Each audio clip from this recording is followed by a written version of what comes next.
Hello दोस्तों, आप कैसे हैं? आई होप यू मैं आशा करता हूं कि आप लोग अच्छे होंगे। दोस्तों, आज से मैं आपको एशियन हिस्ट्री का पार्ट दूसरा सिंधु घाटी सभ्यता पढ़ाऊंगा और इससे संबंधित एमसीक्यू क्वेश्चंस अगले वीडियो में मैं करा दूंगा। इसलिए आप लोग इस वीडियो को ध्यान से देखें। यदि आप मेरे चैनल पर पहली बार आए हैं तो वीडियो को लाइक, शेयर, कमेंट, सब्सक्राइब करना ना भूलें।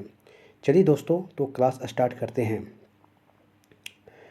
प्राचीन भारत का इतिहास यानी सिंधु घाटी सभ्यता 2350 ईसा पूर्व से 1750 ईसा पूर्व। तो दोस्तों, सबसे पहले हम लोग इसमें ये देखेंगे कि हमको कितने पार्ट्स में बांट कर पढ़ना है। सबसे पहले फॉर्मेट को देखेंगे। तो सबसे पहले हम लोग पढ़ेंगे कि भौगोलिक विस्तार यानी सिंधु घाटी सभ्यता के भौगोलिक विस्तार के बारे में पढ़ेंगे। उसके बाद इसकी सभ्यता का स्वरूप क्या था वो देखेंगे। उसके बाद नगर नियोजन की व्यवस्था देखेंगे। उसके बाद यहाँ की कैसी अर्थव्यवस्था थी उसके बारे में समझेंगे। उसके बाद देखेंगे सिंधु घाटी सभ्यता में विज्ञान और प्रौद्योगिकी की क्या महत्व था वो देखेंगे। उसके बाद लास्ट में धर्म कैसा था वो हम देखेंगे। ठीक है, तो चलिए एक एक करके कि मैं इसमें आपको मैं बताते जाता हूँ और इस वीडियो को ध्यान से देखिएगा क्योंकि आपके लिए बहुत ज़्यादा इम्पोर्टेंट होंगे। क्योंकि जब मैं अगले बार जब इससे संबंधित एमसीक्यू क्वेश्चंस कराऊंगा तो आपको बहुत सारे क्वेश्चंस आपको डायरेक्ट यहाँ से देखने को मिलेंगे। तो देखते हैं इसका भौगोलिक विस्तार। ठीक है, तो सिंधु घाटी सभ्यता का उद्भव ताम्रपाषाणिक संस्कृतियों से हुआ। ठीक है, यह सभ्यता हमें मुख्यतः पश्चिमी उत्तर क्षेत्र जैसे पंजाब, कठियावाड़, गंगा, जमुना का दवाब में दिखाई देता है। वर्तमान में इसके स्थल जैसे पाकिस्तान, भारत और अफगानिस्तान में हमें प्राप्त होती है।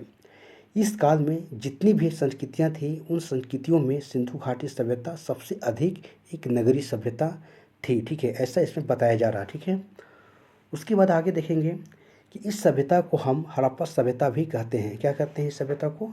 इस सभ्यता को हड़प्पा सभ्यता भी कहते हैं क्योंकि सबसे पहले हड़प्पा से ही इस सभ्यता की जानकारी मिली है। किसने? 1921 में दयाराम साहनी के द्वारा। ठीक है, यह एक नगरीय सभ्यता थी। परिवहन, व्यापार, तकनीकी आदि का बहुत अच्छा विकास दिखाई देता है। कहाँ? तो सिंधु घाटी सभ्यता में। ठीक है, यदि इसके भौगोलिक विस्तार को देखें तो कश्मीर से लेकर दक्षिण में नर्मदा तक विस्तार को देखा जाता है। ठीक है, वही पश्चिम में अगर देखें तो सुंद कागेडोर जो बलूचिस्तान में है और पूरब में आलमगीर, मेरठ दिखाई देता है तथा मिस्र और मेसोपोटामिया से सबसे बड़ी सभ्यता कौन? सिंधु घाटी सभ्यता। ठीक है, तो इसमें इसके बाद देखेंगे सभ्यता के स्वरूप कैसा था। ठीक है, इस सभ्यता के स्वरूप को हम लोग देखेंगे। ठीक है, यह सभ्यता एक विस्तृत भूभाग पर फैला हुई थी। ठीक है, जिसमें सिंध, पंजाब, घंघर नदी, राजस्थान का क्षेत्र शामिल था। ठीक है, तो इन सारे क्षेत्र इसमें शामिल था। ठीक है, इस सभ्यता में एक विलक्षण बड़े स्तरीय स्वरूप पाई जाती है। ठीक है, हड़प्पा संस्कृति की जानकारी का प्रमुख स्रोत किससे मिलता है? तो पुरातात्विक स्रोतों से हमको पता चलता है। ठीक है, उसके बाद इसमें देखेंगे। उसके बाद देखेंगे हम लोग नगर नियोजन सभ्यता। ठीक है, तो इस सभ्यता की सबसे बड़ी विशेषता इसकी नगर नियोजन तथा इसके शहर पर्यावरण के अनुकूल थे। सोचिए कितने अच्छे से बनाया गया था। ठीक है, इस सभ्यता के प्रमुख नगर दो हिस्सों में बटे हुए थे। ठीक है, पहला हिस्सा क्या था? पहला हिस्सा दुर्ग माने किला का क्षेत्र था जिसमें कि अनुमान लगाया जाता था कि यहाँ पर शासक रहते थे। ठीक है, तो इससे पता चलता है कि यहाँ एक शासक रहते थे। उसके बाद एक दूसरा हिस्सा जो कि दूसरा हिस्सा किसके लिए था? तो दूसरा हिस्सा आम जनता को रहने के लिए था। ठीक है, सिंधु सभ्यता के नगरों में भवन निर्माण बहुत व्यवस्थित ढंग से किया गया था। सोचिए भवन का निर्माण कितना था? व्यवस्थित रूप से किया गया था। कालीबंगन को छोड़कर लगभग सभी नगरों में पक्की हुई ईंटों का प्रयोग किया गया था। ठीक है, सिंधु सभ्यता के नगरों में सफाई की बहुत अच्छी व्यवस्था थी। उदाहरण के लिए हम उनकी जल निकासी व्यवस्था को देख सकते हैं। ठीक है, उसके बाद हैं आगे देखेंगे मोहन जोदड़ो का विशाल स्नानागार। ठीक है, जो काफ़ी इम्पोर्टेंट है। इस सभ्यता की अद्भुत निर्माण माना जाता है क्योंकि इस स्नानागार के नीचे उतरने के लिए दोनों तरफ सीढ़ियाँ है, ठीक है, और उत्तरी परसों फर्श और दक्षिणी परसों। इसके अलावा कपड़े बदलने के लिए कमरे भी बनाए गए हैं, ठीक है, जो आज के लिए हम लोग क्या जानते हैं, स्विमिंग पूल जानते हैं, ठीक है। वही था, पहले भी था इस चीज़ को, लेकिन उसी से आज भी हमारा परंपरा चलते आ रहा है। इस स्नानागार जो कि पक्की ईंटों के साथ कुछ पक्की ईंटों तथा इसके पास कुछ मंडप भी बनाए होते थे, ठीक है, मंडप भी बनाए होते थे, जिससे यह अनुमान लगाया जाता है कि यहाँ पर धार्मिक कार्य किए जाते थे। और आज भी है, नदियों के सामने, नदियों के किनारों पर क्या मंदिर बनाए जाते हैं, ठीक है, ताकि लोग स्नान करने के बाद डायरेक्ट मंदिर में जाके पूजा करते हैं, ठीक है। तो हड़प्पा सभ्यता प्रथम नगरीकरण का प्रतिनिधित्व करती है, ठीक है। तो ये भी आपको ध्यान रखना है, काफ़ी इंपॉर्टेंट है, ठीक है। यहाँ से उसके बाद देखेंगे कि सिंधु घाटी सभ्यता की अर्थव्यवस्था कैसी थी, उसके बारे में समझेंगे, ठीक है। तो इस सभ्यता में खाद्य पदार्थों की आपूर्ति गांव से होती थी। जाहिर सी बात है, शहर है तो उसकी आपूर्ति कहाँ से, गांव से होगा। जो आज भी देखते हैं शहरों में क्या होता है कि जो भी आज हम लोग खाद्य पदार्थ का इस्तेमाल करते हैं गाँव से आता है। तो इसलिए अधिकतर अन्नागार कहने का मतलब गोदाम, ठीक, नदियों के किनारे बनाए गए थे, ठीक है, बनाए गए थे। कालीबंगन राजस्थान से जुते हुए खेतों का साक्ष्य मिलते हैं, और वही धोलावीरा गुजरात से जलाशय तालाब के साक्ष्य मिलते हैं, ठीक है। तो ये भी आपको इम्पोर्टेंट याद रखना, ठीक है। जौ तथा कपास के साक्ष्य लोथल से मिलते हैं तथा रंग भूमि से धान की भूसी का साक्ष्य मिलता है, ठीक है। तो ये सब आपको याद रखना है। इस सभ्यता के लोग खेती के साथ साथ पशुपालन भी करते थे, और पशु जो होते थे वे उत्पादन और परिवहन में सहायक देते थे। जो कि जैसे कि क्या होता था कि पशु से लोग खेती भी करते थे, और उसके लिए उत्पादन के लिए जो होता था, और उसके साथ साथ परिवहन जैसे बैलगाड़ी आदि के लिए इसका इस्तेमाल किया जाता था इस सभ्यता में।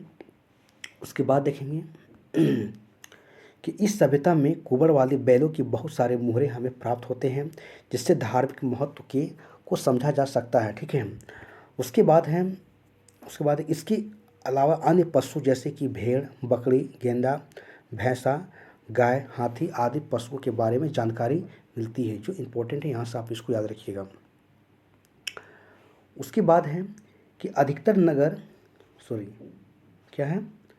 अधिकतर जो नगर नदियों के किनारे स्थापित थी। लोथल से गोदीवाड़ा बंदरगाह का साक्ष्य मिलता है, जो भगवा नदी पर है। इससे यह स्पष्ट होता है कि सिंधु सभ्यता के लोग विदेशों से व्यापार करते थे। कहाँ से? विदेशों से व्यापार करते थे। जाहिर सी बात है कि आज भी हो रहा है, सबसे ज़्यादा व्यापार देखते विदेश से ही हो रहा है। और इसके अलावा कुछ ऐसी मोहरें मिली हैं जिस पर विशाल नाव का चित्र है, और बैलगाड़ी की मिट्टी के खिलौने भी मिले हैं, ठीक है। यहाँ आंतरिक और बाह्य व्यापार दोनों ही अच्छी अवस्था में थी, ठीक है। और आज भी है, अगर देखा जाए तो आंतरिक मैंने कि जो अपने देश के अंदर, और बाह्य मैंने कि जो विदेशों से है, ठीक है। तो वही बात यहाँ भी कह रहा है, ठीक है। उसके बाद यहाँ बोल रहा है कि जैसे देश की बात करें तो मध्य एशिया, फारस की खाड़ी, मेसोपोटामिया, मिस्र आदि देशों के साथ थी, और इनकी के द्वारा लोथल की मुहरे से हमें जानकारी मिलती है, ठीक है। सिंधु घाटी सभ्यता की मुहरे का साक्ष्य मेसोपोटामिया के शहरों से भी मिलता है, ठीक है, मिलता है, जिससे द्विपक्षीय व्यापार की जानकारी हमें मिलती है, ठीक है। उसके बाद आगे देखेंगे व्यापार के लिए मुद्रा का प्रयोग नहीं होता था, ठीक है। और इसके स्थान पर क्या होता था? वस्तु विनिमय प्रणाली। जैसे कि हमें चावल चाहिए था, तो जैसे हम चावल जब निर्यात करते थे तो वहाँ से क्या करते थे, दाल हम लोग आयात कर लेते थे। इस प्रकार से वहाँ पर वस्तु विनिमय प्रणाली व्यवस्था चलती थी, ठीक है। उसके बाद देखेंगे सिंधु घाटी सभ्यता के धार्मिक व्यवस्था कैसा था, उसके बारे में देखेंगे, ठीक है। तो सिंधु घाटी सभ्यता में कई प्रकार के पूजा की पद्धतियाँ दिखाई देती हैं, जैसे मातृ देवी की पूजा, क्योंकि इस सभ्यता किसकी मातृ देवी की पूजा, ठीक है, क्योंकि इस सभ्यता में बड़ी संख्या में स्त्रियों की मूर्तियाँ जो मिट्टी के प्राप्त होती हैं। अतः इस बात की संभावना है कि यह समाज कैसा था? तो मातृत्वात्मक समाज था, ठीक है। कैसा? सिंधु घाटी सभ्यता, ठीक है। मोहनजोदड़ो से शिव की पूजा का साक्ष्य भी मिलता है, क्योंकि यहाँ से एक मुहर मिली है जिस पर अंकित देवता शिव का रूप है, ठीक है। और यह देवता पद्मासन की मुद्रा में बैठा हुआ है, और जिसके 3 मुंह वाले हैं, और इसके पास 3 सींग भी लगी हुई है, ठीक है। 3 मुंह वाला है, ठीक है, और इसके सींग भी लगा हुआ है, ठीक है। हड़प्पा सभ्यता की अनेक स्थानों से पत्थर के गोलाकार छल्ले भी मिले हैं, ठीक है, और यहाँ मिले हैं, ठीक है, और यहाँ यहाँ लिंग की आकृति वाले पत्थर भी मिले हैं, ठीक है। इससे भी हमें शिव की उपासना का साक्ष्य के रूप में माना जा सकते हैं, ठीक है। इससे हम शिव की उपासना के साक्ष्य के रूप में मान सकते हैं, ठीक है। उसके बाद देखेंगे हम सामूहिक स्नानागार। सामूहिक स्नान वही स्विमिंग पूल। सामूहिक स्नानागार मोहनजोदड़ो से एक विशाल स्नानागार मिला है, जिसके आधार पर हम यह मान सकते हैं कि स्नान का उनके जीवन में बहुत बड़ा एक महत्व होगा, ठीक है। उसके बाद देखेंगे योग का विश्वास, ठीक है। तो मोहनजोदड़ो से एक योगी की प्रतिमा मिली है, जिसमें यह माना जा सकता है कि इस सभ्यता में लोगों का महत्व, योग को लेकर काफ़ी ज़्यादा महत्व दिया जाता था, ठीक है, तभी तो ऐसा मिला है। उसके बाद देखेंगे यहाँ पर कि जादू टोना, ठीक है। उसके बाद देखेंगे जादू टोना, ठीक है। तो इस सभ्यता से तबीज़ों के भी साक्ष्य मिले हैं, ठीक है, और शवों को दफनाने के लिए अलग अलग रूप होते दिखते हैं, जिसमें यह अनुमान लगाया जाता है कि इस सभ्यता के लोग भूत प्रेत जादू टोना एवं परलोक पर विश्वास करते थे, ठीक है। तो ऐसा बताया जा रहा है, ठीक है। उसके बाद है पशु पूजा। इस सभ्यता के लोग एक सींग वाले बैल की पूजा करते थे और इसके अलावे कई वृक्षों की पूजा करते थे, जिसमें कि पीपल, नीम और बरगद आदि शामिल है, ठीक है। इसके अलावा इस सभ्यता के लोग सर्प की तथा स्वास्तिक चिन्ह का प्रयोग करते थे और अग्नि वेदियों का इस्तेमाल करते थे। अग्नि में जो कुंड होता था जहाँ हम लोग सब हवन करते थे, ठीक है, उसकी भी यहाँ पर प्रमाण मिलता है। उसके बाद देखेंगे सिंधु घाटी सभ्यता के समाज कैसा था, ठीक है। अब समाज के बारे में देखेंगे इस सभ्यता की लिपि अभी तक पढ़ी नहीं जा सकती है, इसलिए विद्वानों ने इस सभ्यता को कुछ विशेषताओं के आधार पर समाज को 4 हिस्सों में बांटने का प्रयास किया है। कितना? 4 हिस्सों में बांटने का प्रयास किया, ठीक है। जैसे देखेंगे क्या था, तो योद्धा जो कि क्षत्रिय, विद्वान ब्राह्मण, व्यापारी वैश्य और किसान मजदूर शूद्र और शिल्पी, ठीक है। मनोरंजन के साधनों में शतरंज खेलना, पासे का खेल खेलना, शिकार करना, मछली पकड़ना आदि इनका शामिल था, ठीक है। उसके बाद है शामिल था।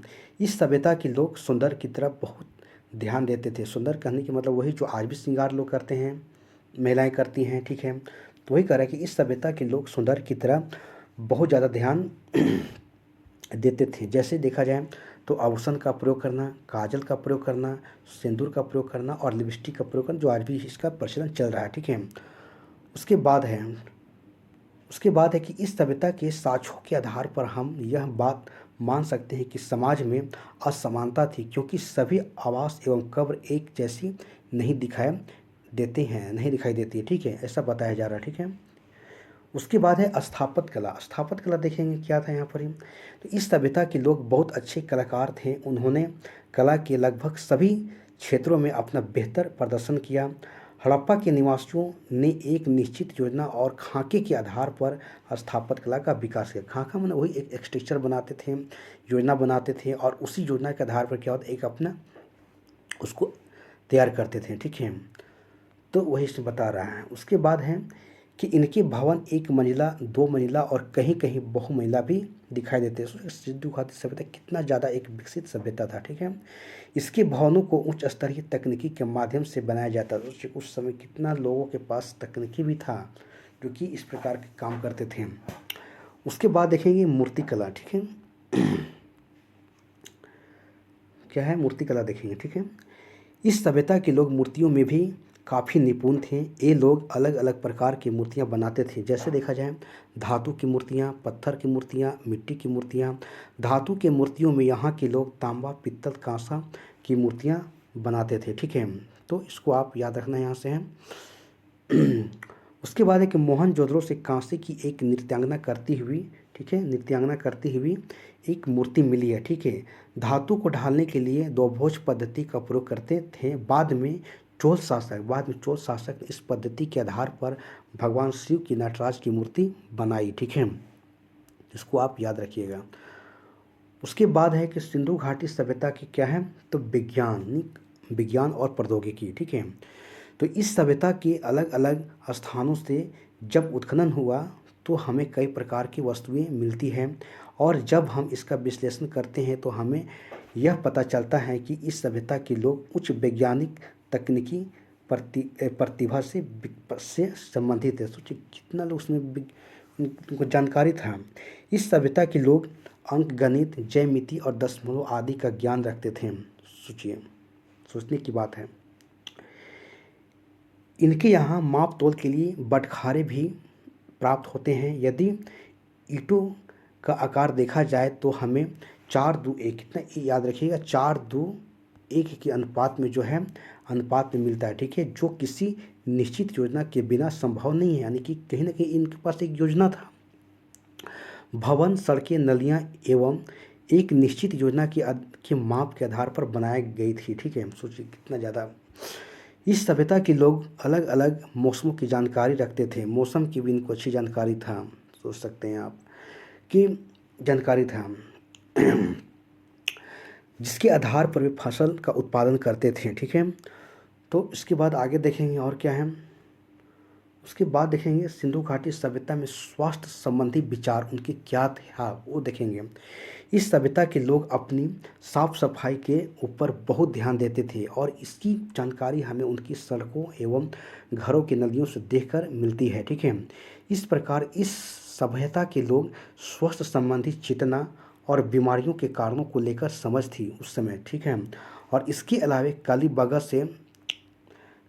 से जो है, एक मिनट, दो बच्चों की खोपड़ियाँ मिली हैं, जिसके आधार पर शल्य चिकित्सा की बात स्वीकार की गई। सोचिए कि उसमें लोग ऑपरेशन भी करना जानते थे, ऐसे इसमें बात बोला जा रहा है। ठीक है, उसके बाद आगे देखेंगे कि सिंधु घाटी सभ्यता के पतन कैसे हुआ। ठीक है, अब पतन की बात हो रहा है भाई, कैसे समाप्त हुआ। ठीक है, तो इस सभ्यता के पतन पर कई विचार दिए गए हैं। ठीक है, जैसे देख सकते हैं, बाढ़ के द्वारा, नदियों के सूखने के कारण, नदियों के मार्ग बदलने के कारण, भूकंप के कारण या मलेरिया जैसे महामारी के कारण हमें इस सभ्यता के पतन को दिखाया गया है। ठीक है, इन सारे कारण बताया गया है जो आपको इम्पोर्टेंट है, याद रखना है। ठीक है, उसके बाद आगे देखेंगे। उसके बाद है कि वर्तमान में सबसे महत्वपूर्ण जलवायु परिस्थितिक असंतुलन माना जाता है, यानी कि जो भी अभी वर्तमान में इसको जलवायु परिवर्तन के कारण से ऐसा पतन माना जाता है। ठीक है, इस मत को लेकर fair service and Gurdeep Singh ने दिया कि जब सभ्यता की अवस्था अच्छी थी तो यहाँ पर पर्याप्त वर्षा होती थी। ठीक है, लेकिन थोड़े समय के पश्चात जलवायु परिवर्तन के कारण वर्षा कम होने लगी और वन संसाधनों का अत्यधिक दोहन इनके द्वारा किया गया। ठीक है, किया गया और इसको MIT USA जैसे संस्थान अपनी मान्यता प्रदान करते हैं। यानी उनका मानना है कि सिंधु घाटी सभ्यता के पतन जो है जलवायु परिवर्तन के कारण ही हुआ है। ठीक है, तो दोस्तों बस इतना ही आज के लिए काफ़ी है। दोस्तों मैं यह कहना चाहता हूँ कि मैं सिंधु घाटी सभ्यता टॉपिक से संबंधित कल मैं MCQ क्वेश्चन लेकर आऊँगा, और इससे पहले आप इस वीडियो को बार बार देखिएगा ताकि कल आपकी जब MCQ क्वेश्चंस कराऊँगा तो आपको काफ़ी ज़्यादा उसमें आपको क्वेश्चन सॉल्व करने में मदद मिलेगी। ठीक है, तो बस आज के लिए इतना ही काफ़ी है। धन्यवाद। जय हिंद दोस्तों, जय भारत।